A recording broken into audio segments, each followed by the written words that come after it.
এতিয়া মানে বাজিছে 6:32 আৰু অহাকালি মানে সৰস্বতী পূজা। তো আমি মানে ইমান দিনে মানে আমি এনেই ঘৰত ঘুমাই আছোঁ, কিন্তু আমি থ্ৰেডিং কৰিব যোৱা নাছিলোঁ। তো আজি মানে আমি ৰাতি গধূলিখন ওলাইছোঁ থ্ৰেডিং কৰিবৰ কাৰণে। আৰু দিনত মই কলেজৰ পৰা আহোঁতে টাইমত কৰিম বুলি ভাবিছিলোঁ, কিন্তু মই এইয়া দেখাই নাপায় আন্ধাৰত।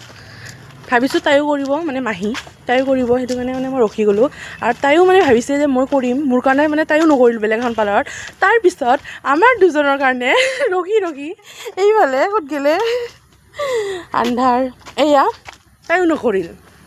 এতিয়া মানে আমি এখন পাৰ্লাৰত গ'লোঁ দূৰত, মানে বিদ্যা মন্দিৰ পথৰ ফালে। তাতে মানে পূৰা মানুহ হাউচফুল, তাতে ৰখি থাকিলে আমাৰ 9টা-8টা বাজি গ'ল হয়। তো এতিয়া আকৌ গ'লোঁ কলেজৰ ফালে। সেইখন মাইকীটো মানে বাইদেউটোৰ বেমাৰ। এতিয়া গৈ আমি ঘৰৰ ওচৰৰ পাৰ্লাৰখন এৰি কিনে আমি বেলেগ পাৰ্লাৰত গৈছিলোঁ। এতিয়া আমি গৈ তাতে যাব লগা হৈছে, ভাবকচোন। মানে এইবিলাক কাম মানে আগতে কৰিব লাগে, দেৰিকৈ কৰিলে হয়। ওচৰৰ পাৰ্লাৰখন আমি ইগন'ৰ কৰি গৈছিলোঁ যে, ইগন'ৰ কৰি কেনে গৈছিলোঁ।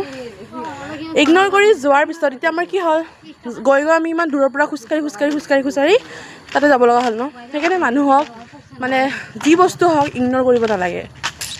তো গাইজ এতিয়া এইখনত নাজানো কি হয়। Bye bye.